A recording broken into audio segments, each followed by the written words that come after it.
Hello mga mare, wala nagtatanong pero... Ay, wititit nga at ang dami na namang parcel nitong si Ellie. Buti na nga na talaga at napakiusapan ko ngayon mga seller na lagan nga ng congratulations. Ay, mapapalaya sa tayo ni Boss underscore mapagmahal 143.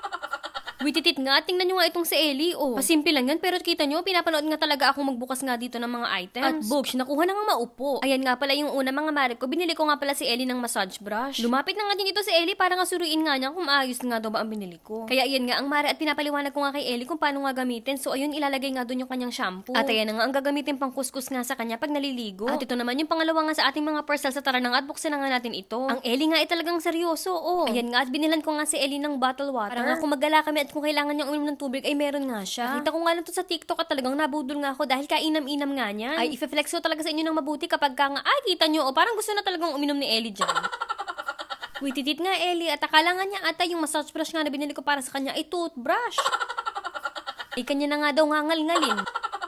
Doon nga sa pangalawang binuksan ko ay meron palang nasingit na maliit nga na ganito. Ay, ayan nga yung applicator na gagamitin nga para sa mga kulubuchi nga ni Ellie. At ayan nga, dinedemo na nga ng maring sisi kay Ellie para hindi na siya magtaka kung gagamitin namin. At ang sumunod nga na kahon na bubuksan natin ay medyo malaki-laki nga at excited na nga ata si Ellie kung ano nga ba ang laman, oh. Ay, wititit at talagang nakabantay nga ang bata. At pinakita ko na nga kay Ellie kung ano nga ba yung laman ng kahon na to. Ayan nga yung una, yung squish face nga na kanyang wipes. Bugs, nandito na nga pala yung paggagamitan nga ng silicone applicator na pinakita ko kanina. Ayan nga yung paste na gagamitin para nga sa mga kulubuchi nga ni Ellie. At ang sumunod nga mga mare ko, ito nga ay pagkadami-dami ng brush na panglinis nga ng paa ni Ellie pagka maliligo, oh. Ay, wititit at sabi nga ni Ellie ay sample-sample daw. So, ayan, oh, pinakita ko sa kanya. Ang sabi pa nga ay ilapit ko nga daw sa camera at i-flex ko daw sa inyo, oh. Kita nyo, oh, talagang tumingin pa nga din siya. Ay, siya nga daw kasi ay masayang-masaya mga mare ko. At ito nga mga mare ko, may laman pa nga din pala yung kahon. Ang sabi nga ni Ellie ay unahin ko nga daw itong box na puti na ito. Ito nga pala yung order ko na pakainan nga kay Ellie para nga elevated na siya dahil requested nyo din yan. Kaya salamat talaga sa mga suggestion nyo at patuloy pa din kami gumagastos ni boss. Ay, chariris lang. Ay, basta naman talaga mas makakabuti nga para kay Ellie ay for the go. Sa totoo nga lang, ay maganda talaga tong pakainan na to, pero parang masyadong malaki para kay Ellie at yung taas niya, ayan na yung pinakamababa at feeling ko ay sobrang taas para kay Ellie. Ay, kailangan niyang mag-jump bago makakain.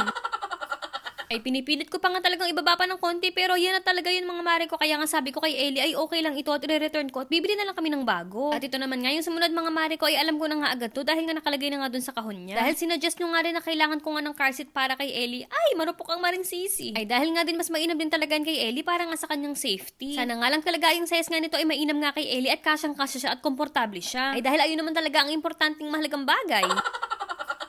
Kaya ayan nga at binuhat ko na nga si Ellie at testing nga at huy, naupo nga si Ellie at bet na bet niya ata. O, naalala nyo nga pala yung chinekout ko noong nakaraan nga na washable pampers kay Ellie ay sobrang laki nga. Kaya ito, binalik ko nga yun at umorder nga ako ng bago, mas maliit na size. Ang sabi nga ni Ellie ay suot ko nga daw sa kanya, tingnan nga namin kung tama na nga daw ba ang size. At bullshit sa laki nga ni Ellie ay saktong-sakto nga lang sa kanya. Siguro nga mga mari ko ay masayang-masaya nga si Ellie, bigla nga lumapit sa akin at ayun oh, hag-hag nga daw kami. At ito nga mga mare ko, nasa bahay na nga din pala ang papabos nga ni Ellie at ito nga at nagpapalambing nga si Ellie at nagpapasalamat nga sa mga shopping daw niya. At pagkatapos nga magpasalamat, ayun nag-vroom-vroom na.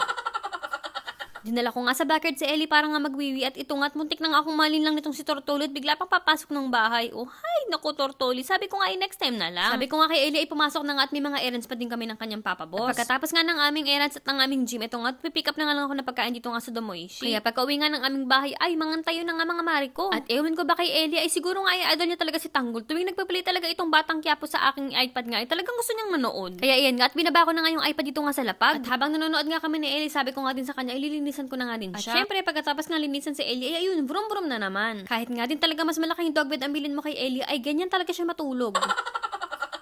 At yan lang muna for today's vlog mga mare ko. Thank you for watching and see you guys on our next one.